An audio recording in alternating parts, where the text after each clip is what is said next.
Welcome to Healthy Mind Science, a show dedicated to translating youth and young adult mental health research into the real world.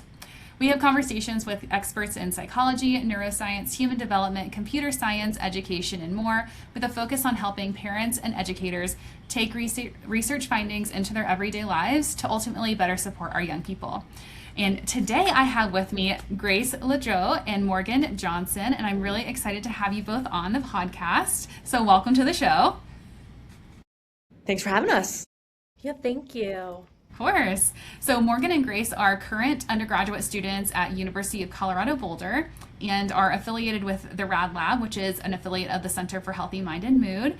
And you both engaged in an honors thesis project, which is a huge deal in the undergraduate space. And we're really excited to have you as researchers on the team and really excited to have you on the show to share more about what you've learned and what you've found in your research projects. But before we get started, we want to know a little bit more about you each first. So Grace, why don't you first start off and share a little bit about yourself, kind of where you're at in your journey with college, and then also just how you got interested in research, and then specifically in this area as well. Yeah, totally. So I'm Grace. I'm in my senior year at CU. I'm majoring in neuroscience and I'm dual minoring in Spanish and biochemistry. And I'm also on like the pre-health track. So I want to pursue a career in medicine. I'm originally from Colorado Springs. But I originally got interested in research. It's funny, like I was in high school, like during the peak of COVID, and I couldn't help but noticing that me and my peers were all struggling a lot, and it was unclear to me why that was happening. And I was like, this is just the time, I guess. So I kind of couched that. And then when I got to CU, I watched a TED Talk by our very own Rosie Geiser, who leads the lab that Morgan and I are in. And I was like, she was talking about all of these different things that underlie adolescent mental health and why that's like a really critical period for developing different sort of like psychiatric disorders. And I thought it was so interesting. And I was like, I have to get involved in that. And it ended up working out really well because now here I am in the lab. My project specifically, I focus on depression in adolescents and different sort of things that can underlie depression, specifically neurobiological risk factors and other environmental risk factors. And that was really interesting to me because I'm really fascinated in the underlying neuroscience that leads us to see these sort of symptoms that we observe. And so I wanted to know a little bit more about it and how not only our biology and the way that we're wired, but the way that we move through the world might be impacting our susceptibility to developing different mood disorders. So that's how I got here. That's amazing. So when did you find out about the TED Talk and like what year were you in school? I was a freshman. Funnily enough, I had two different majors my freshman year, neither of which were neuroscience. I was a political science major, and then I was a psychology major.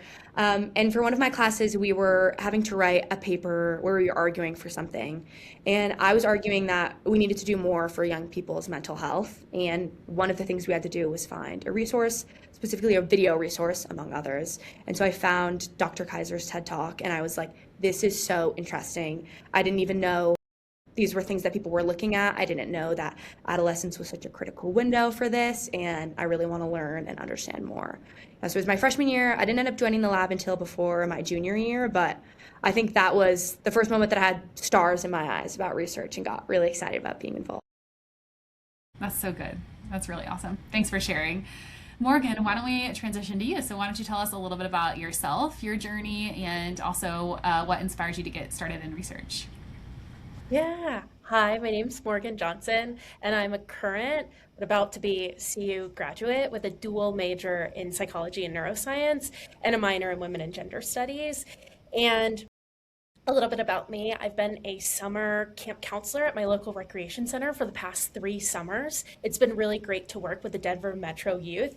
My specific summer camp focuses on ages 8 to 18, but more so in a smaller range, like 8 to 15. So quite a big range, but a very exciting range. And I think one of the first times that I was really curious about research was, oh my goodness, I couldn't even tell you. I think like the first moment is when I actually joined the RAD Lab. So at the RAD Lab, when I first joined, I spent a lot of time cleaning the physiological data for an ongoing study called Stress and Coping of College Youth, or SCI. And so this study collected physiological measurements while participants completed like computer-based cognitive tasks, which are basically like games that tested things like decision making and attention. And so the more time I spent cleaning and the more time I spent reading about how we were cleaning these measures, the more I became excited and really interested in this niche of research called psychophysiology, which you can think of as how the mind and the body communicate with each other. And I started to realize that if we could better understand this mind-body connection, we may be able to develop more targeted interventions that support mental health.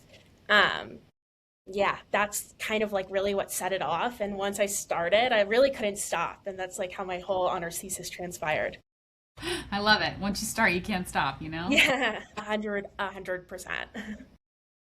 Well, thanks so much for sharing. I always love hearing journeys into research because so many young people also are trying to figure out their lives, and it's really hard to sort of see that trajectory. And what I love about both of your stories is that there was sort of this like things that you observed in your world that you kind of had questions about, right? But then you find this experience that you were able to sort of like match what you see with what you are interested in doing, and it kind of hopefully opens up more doors and more opportunities and more exposure to what is possible in your career. So thank you both for sharing. That's so good. Well, let's dive into the studies. Morgan, let's go ahead and start with you this time. Let's talk a little bit about your study and kind of the setup of the study and what you were trying to understand. Mm-hmm. Yeah, so my thesis focused on identifying biological risk factors for depression in first-year college students. So to back up, emerging adulthood, which includes ages 18 to 25, or first-year college students, is a major developmental transition, which is marked by increased independence as well as a heightened risk for developing depression. And so one biological system that may help identify this risk for depression is the autonomic nervous system. And you can think of the autonomic nervous system as the body's automatic stress and relaxation system. It regulates many automatic processes like heart rate and blood pressure, but so much more than just that. And so the autonomic nervous system can be further divided into the parasympathetic and the sympathetic branch. The sympathetic branch you can think of as like it's often described as the fight or flight system, whereas the parasympathetic branch is often known for bringing the body back to a regulated or balanced state. And so these two branches typically work together to regulate the body's response to stress. However, when these systems are not well coordinated or working in a coordinated way, such as if one branch is overreactive or underreactive, it can lead to what's called autonomic dysregulation or an imbalanced autonomic state. So to study the autonomic nervous system, researchers in prior literature have used what are known as like non-invasive cardiac measures of autonomic function, including pre-ejection period, or PEP, and high frequency heart rate variability, or HF-HRV. And now you can think of PEP and HF-HRV as two different ways of measuring how the body regulates the heart in response to stress or stimuli. So PEP reflects that body's response to the stimuli, while HF-HRV kind of reflects the body's calming down or going back to that regulated state. And so that leads into my hypotheses. So I was really focused in my hypotheses on each branch of the autonomic nervous system. It was unique that the parent study that I was pulling from had both measures that specifically index the sympathetic nervous system and the parasympathetic nervous system, because a lot of prior literature had only looked at maybe the sympathetic or the parasympathetic branch, but I really wanted to understand how these two work together to regulate overall, to regulate the body. And so I used PEP as a selective index for sympathetic activity, and HF-HRV as an index for parasympathetic activity, and my hypotheses kind of fell through that. For the sympathetic hypothesis, I was really curious to see if smaller decreases in a participant's PEP at time 1 would predict greater depressive symptoms 1 year later. And so I hypothesized this because prior research showed that in healthy individuals, they had a shorter time difference in their PEP, whereas with individuals with depression, they had a longer time difference in their PEP. And then for my second hypothesis, which was the parasympathetic hypothesis, I was curious to see if larger decreases in participants' HF-HRV would predict greater depressive symptoms 1 year later. And so this was hypothesized similarly to PEP based on prior literature showing that in healthy individuals, there was actually an increase in their HF-HRV, but in individuals with depression, they had decreases in their HF-HRV. And so I was really curious to see essentially if specific patterns within an individual's parasympathetic or sympathetic nervous system could predict future depression. That's awesome. Okay, we don't have to go super deep into the analyses. So why don't we talk a little bit about, if you want to share like a little bit of your analyses, you can. But I think what we want to know is really like, what did you find? What were the findings? Okay, yeah. To just speak to my analyses, I first looked at physiological reactivity, which refers to how the body responds during those computer games that I mentioned earlier, to see whether it could predict depression 1 year later. Then, in additional follow-up analyses, I examined overall autonomic activity, which reflects the body's general level of activation across all the computer games, to see whether it could also predict depression at the 1 year time point, and additionally at 2 intermediate time points. And so I found that physiological reactivity did not predict depressive symptoms 1 year later, which suggested to me that reactivity alone may not be the best way to capture meaningful autonomic differences during these computer games. So, which is why I looked to the additional analyses. So in the additional analyses, overall autonomic activity did predict greater depressive symptoms at the 2 intermediate time points, so between 5 to 11 months after the initial computer games that participants played, but not at the 1 year point. So, and specifically I found that smaller decreases in PEP at time 1 predicted greater depressive symptoms 5 to 11 months later.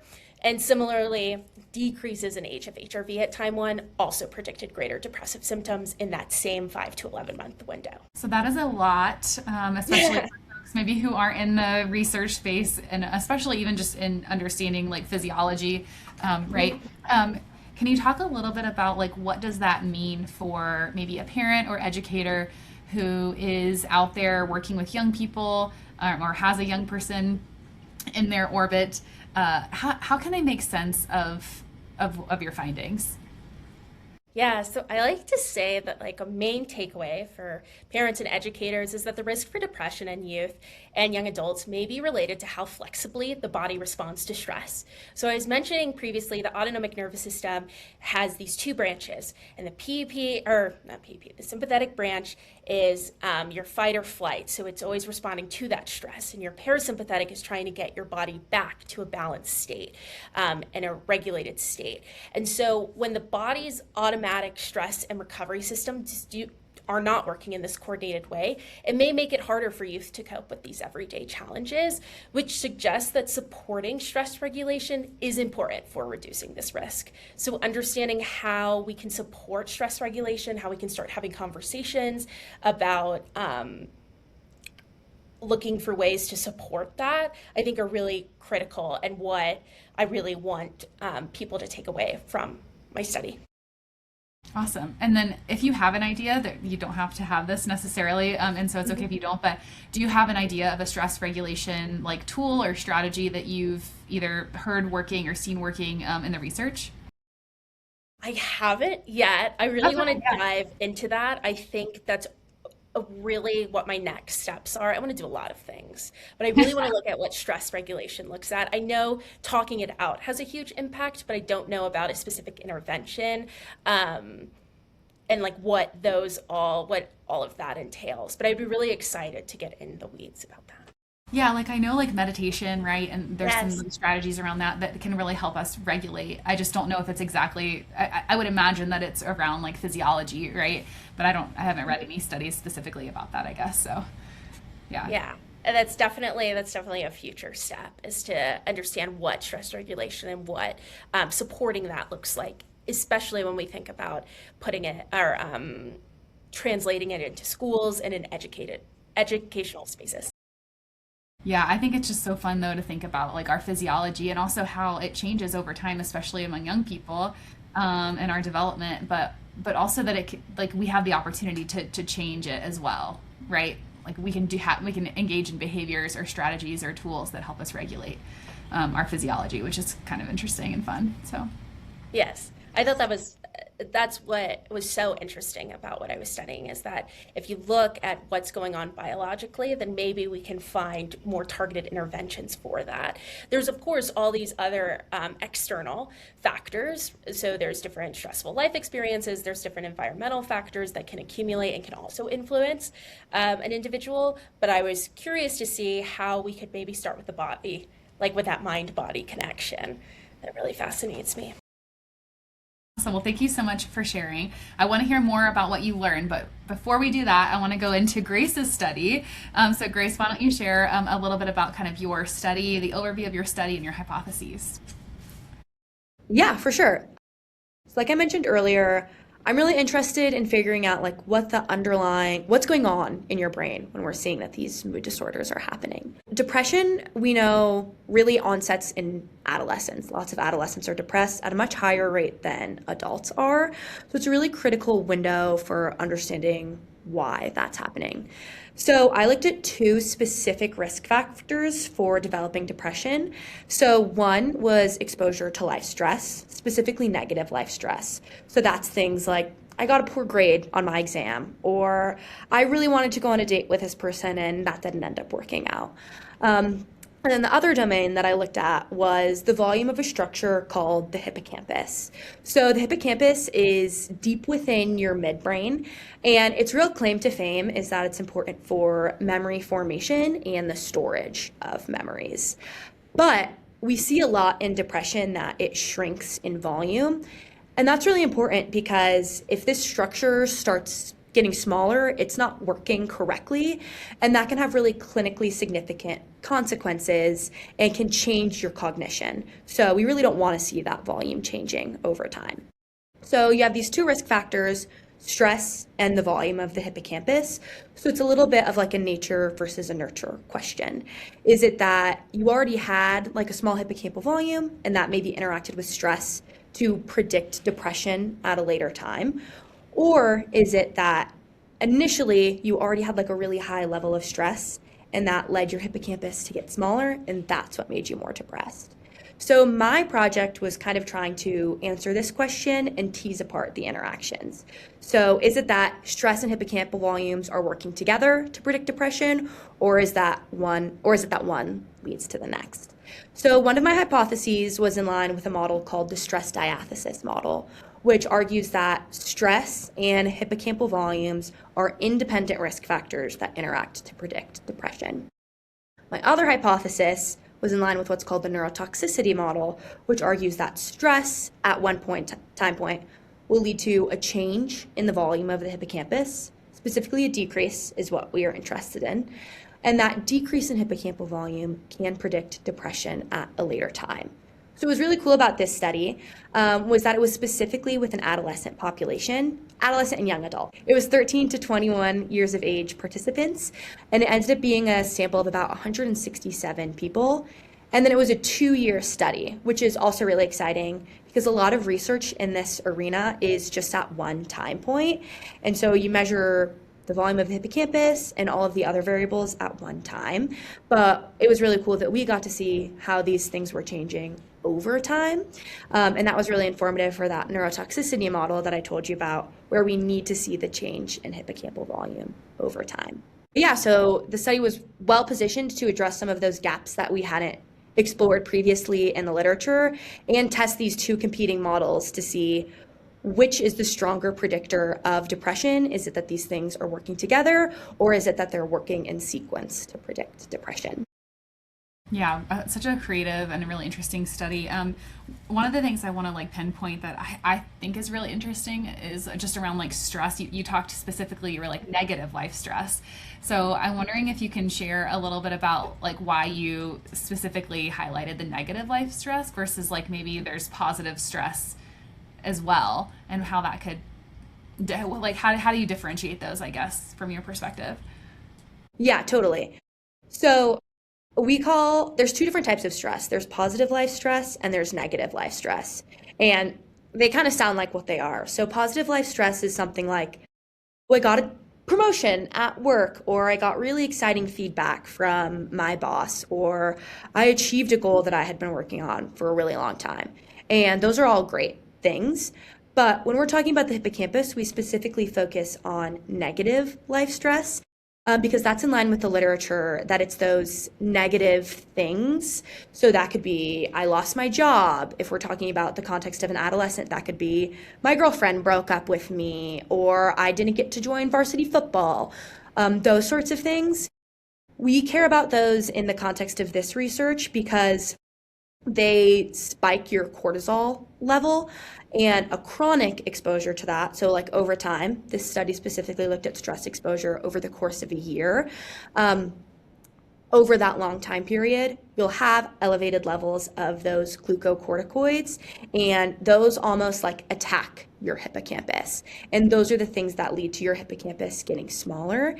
And so it's important to focus on those negative life events because those are the ones that are impacting your hippocampal volume versus the positive life events really don't have that same sort of. Yeah, I love, I just wanted to I think zoom in on that a little bit because I think, from a parent perspective and from an educator perspective, sometimes we just want to reduce a young person's stress. It's like, well, we don't want to stress them out at all. And it's not that we want to stress them out really in general, but it's okay to experience some levels of stress, right? And it's how we kind of respond and manage those things, but also what we can kind of what's our threshold too, and everybody's threshold is also, it varies. But thinking about there can be stressful events that are also positive. So I just think there's so many little components when we talk about stress. So I just thought it was really cool that you that you specifically looked at negative stress, and also why. I think the reasoning behind it is really interesting too. So thanks for sharing that. Yeah, of course. It's cool that you mentioned the how people feel about it, because that's really what we focused on in this study. Some things happen every day. You get feedback on your assignments, but if they're not stressful to you, that's not super salient information for us. But if they are really impactful, those are the juicy, important things that we're interested in studying, even if maybe they're happening less frequently. So interesting. Stress. Oh. Well, why don't you share a little bit about if you want to share any kind of your analyses, you can, just in simple language, but what did you find? What did you learn? Yeah. So like I mentioned, we were testing these two different models. And so we did slightly different statistical analyses to test both of them. So for the stress diathesis model, I tested to see how baseline hippocampal volume interacted with stress a year later to predict depression in the following year. And then for the neurotoxicity model, I tested how baseline stress led to a change in hippocampal volume over the next year and how that predicted depression from 12 to 24 months later, which was really interesting because we had all of these different time points to work with and different variables, which was super cool to see. But ultimately, what we observed with the stress diathesis model was that hippocampal volumes weren't really moderating that relationship, weren't altering it in the way that we thought we would, or the way that we thought it would, which is pretty common in research. You hypothesize one thing and then a completely different thing happens. But for that first model, I found that stress was super strongly predictive of depression later. So that'd be stress at 12 months, predicting depression the following year. But it doesn't seem that hippocampal volume is really changing that relationship. So there's a lot of ongoing debate in the field right now if it's stress that shrinks the hippocampus, or if it's that you already had a small hippocampus and that made you more susceptible to developing depression. So it's a little bit of a chicken or the egg situation. And since there's still kind of widespread confusion or lack of consensus on that, that may be part of the reason why we saw what we did. Potentially we were predicting the relationship in the wrong direction. And then for the neurotoxicity model, that's one where stress changes the volume of the hippocampus, and that change in the volume of the hippocampus predicts depression. Again, I noticed that stress was able to predict depression at a later time point, but the hippocampal volume was not mediating that relationship, was not changing it in the way that we thought it might. And that's not to say that the hippocampus is not relevant in that relationship, but there is additional complexity there that might be important. So it might be that it's just part of the hippocampus that's important to study. Or it might be that, a 13-year-old's brain is changing in a very different way than a 21-year-old's brain is changing. So that's really cool because obviously it wasn't what we anticipated, but it opens the door for so many exciting questions to be asked and explored and figured out to really get to the meat and bones of what's underlying this relationship. Well, thank you both so much for sharing. It's so interesting. Before we actually move on, I want to share a little or ask you about takeaways. So what takeaways would you, like, how can parents or educators, what can they take away from your study? Yeah, I think the best medicine that we have is prevention. And my research and many other individuals' research has consistently found that high levels of life stress are predictive of depression. And I think you said it really well, Alicia, like parents want to protect their children from stress as much as possible, but the fact of the matter is that no one can be insulated from stress. And so it's really a question of being able to manage that and respond to stress, and also having the awareness of potentially if I have some pre-existing vulnerability. So maybe like my parents have depression or my sibling does, that makes me that much more aware that I'm at risk for developing depression, and that much more aware of how I'm regulating stress, how I'm interacting with it, so that I can prevent myself from, or do my best to prevent myself from potentially developing depression at a later time. It's complicated. And I think one of the things that I love about like both of your studies, and so feel free, this is just kind of an informal like process, one of you is studying physiology, one of you is studying the brain, and then you both have talked about like environmental stressors or environmental factors, right? That, and then you've also, I think both of you also alluded to genetics. And so it's just really interesting to think about like all of these pieces, and we're just, and you all are just studying kind of one aspect of that, right, as it relates to depression or the brain or physiology. And so it's just really cool to kind of see both of your perspectives, but then also how you're still so open to like, what is happening, right? How can we identify this earlier and better and in a different way than what we're currently seeing, right? Because we see that there's still a lot of opportunity for research findings and for like novel discoveries and also novel treatments. Like there's still so much there's so much open for that and open space. So it's really cool. Well, I think we can talk a little bit just about what it was like to participate in something like this. And was it what you thought? Like when you first started working in research and then to now where you're at, I just want you to kind of reflect for a second to think about like what you learned, what your expectations were, and where you're at. Whoever wants to start. I can go. I like to hike, I like to ski, I like to be outside a lot. But one thing that people talk about a lot is type 2 fun. So I don't know if you guys are familiar with that, but type 2 fun is something that when you're doing it, it's not that fun. Hiking a 14er is a great example. Being 12,000 feet above sea level, you can barely breathe, you're working really hard, it's not that fun. And then you get down to the base of the mountain and you're like, that was the best thing ever. I loved it so much. I think doing research was type 2 fun for me because there's so many things that go wrong. No matter how much you plan for it, how prepared you are, how knowledgeable you are, there's some unexpected twist or turn that you're not prepared for and that you have to deal with.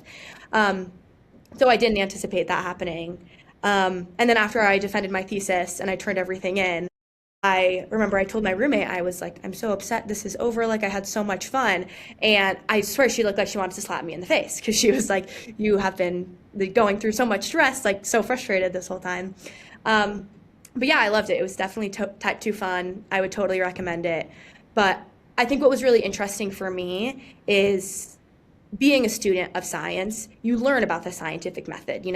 We make an observation, we form a hypothesis, we test the hypothesis, and we present our results. It's very cut and dry, it's very linear, and that was not my experience with research at all, and I don't think that's most people's experience with research at all. We have an observation, we test a hypothesis, something's going wrong when we test the hypothesis, we observe something else, we refine, we go back and look at the literature, We continue workshopping, we test our hypothesis. Our results are not what we thought they would be. We interpret these different results. And so I think it's much more swirling and changing and dynamic than I initially realized. And that can be frustrating at times, but I thought it was so fun and so exciting to get to really be an expert in this very niche topic, from top to bottom. And so, yeah, I loved it. It was super fun. It's awesome. Morgan, let's go to you. Yeah, I think a lot. I just want to echo like what Grace said. I think producing an honors thesis was such a rewarding experience, and something that I couldn't have imagined. Like all of the highs and lows, like you go into it and you know it's going to be hard work. You know it's going to be a very long process, but I guess the extent to that is really big unknown. But it's such an exciting thing to be in it and to have a product that you feel so great and so proud of. Like my honors thesis, like I want to show it to everybody. I'm like, look at all this work, all this time, and look at what I can tell you about my honors thesis. Like it's my favorite. I don't know, I don't want to call it a trick, but it is. It's like my favorite thing to pull out of like my hat. I'm like, look at this really cool project that I was able to do. And look what you can also do too. Like when I'm talking to other students, especially lower classmen, I'm always saying like the honors thesis. You learn so much about yourself. You learn so much about pushing through and really reading deeply about the literature. I think in my previous classes, you read literature and you go through and you take notes, but the honors thesis, you are the expert. Like you are getting asked those questions. And so you take on this extra role that I think is it's super exciting, but also a lot of work, which like puts it all together. Like Grace said, it's very rewarding, but also a lot of work. Yeah, those are like, those are the experiences that you remember the most too. And hopefully, yeah, as time goes on, they become more and more fond, even more so. I think one of the things that I also love about research, y'all are saying things, and I'm like, oh, I feel this so much too. Of like, I love like talking about the findings, especially when they're practical, when they're useful for people. It's like it makes it feel like all of it's worth it, and I think especially as you build up a body of research, as you become publish and present more, it just feels a lot better and more like engaging, and you can see the connection between what you're doing to what's possible in the real world, and that's like what bridging that gap is so fun. For me. And so the more that you talk about it, like in doing this, right, you even become more of an expert because you're remembering what you studied and you're talking about it in different ways. Anyway, so for me, it gets like a little bit, it just goes deeper and a little bit deeper and a little bit deeper as you kind of continue on in your journey. So speaking of journeys, what is next for both of you? Morgan, we can start with you. What's next, and what is your career goals if you know them right now? And it's also okay if you don't. Yeah, I don't have a good idea of what my future goals look like. So after I graduate, I'm going to join on at the Children's Hospital as a clinical science professional for the C Center for Down Syndrome, which I'm really excited. I think doing my honors thesis really showed me how awesome and rewarding research is and how important research is, and making sure that you're able to communicate that in an effective and accessible way. And so I knew when I was applying to jobs that I did want to do something in research. Like that was a very big goal for me, because when you're an undergraduate student, you wear a lot of hats. You're doing research, you're working a part-time job, you might be working a full-time job, you're trying to commute, you're trying to live up to a social life. And so for me, I really wanted to understand my next steps. And so working research full-time will hopefully tell me what grad school looks like for me. If it's more of a medical pathway, if it's a research pathway, what does that fully look like? But I do know that research will probably follow me throughout my career. I think scientific discovery is so cool, and being able to talk about it with people is even cooler. I especially love to talk about it with my kids at summer camp, because I do summer camp more throughout the year as well. And so just being able to communicate with them and talk to them about what they'll be able to do and what they can do, it's so exciting. Congrats. Very exciting. What about you, Grace? Yeah, what's next for me? So I know that I want to pursue a career in medicine. Where exactly I'm going to fit in right now is unbeknownst to me, but it's something I'm really excited to explore more and get a more definitive answer on. But I'm planning on taking some time off from school and working as a medical assistant so I can get some more hands-on clinical experience. And then I think I tell people this a lot, but doing my honors thesis gave me the research bug, and I love it. I think it's so fun, and it's something that I want to continue doing throughout my career. And I think it's so exciting to be graduating and not knowing exactly what is next because I get to figure out where and how these things are going to fit into my life. But yeah, that's my plan. That's amazing. Do you want to do like an MD PhD? Is that what you're thinking, or just MD and then kind of incorporating research? It's like kind of always a toss up for me. I think an MD PhD would be so exciting because you do get to be just a specific expert on whatever it is you're studying, and you're hands on, boots on the ground, working with those patients and also studying them. But MD is also really exciting because you get more clinical hours and you're just as capable and able to do the research. And and then there's tons of other practical considerations, timeline, cost, clinical hours versus research hours, but both are really appealing and really exciting to me. So you're still open, trying to Yeah, figure it out. totally. Yeah. Aren't we all? Well, thank you both so much for being on the show, and just also for all the work that you've done in the Rad Lab, both on your honors thesis and your projects, but also just your work in the lab. You've both done incredible work, and we're so excited for your next steps. And yeah, well, we're excited to keep us informed. Yeah, totally. Awesome. Thanks. Evidently. Thanks for being on the show. Yeah, thank you. This was so fun. Thank you.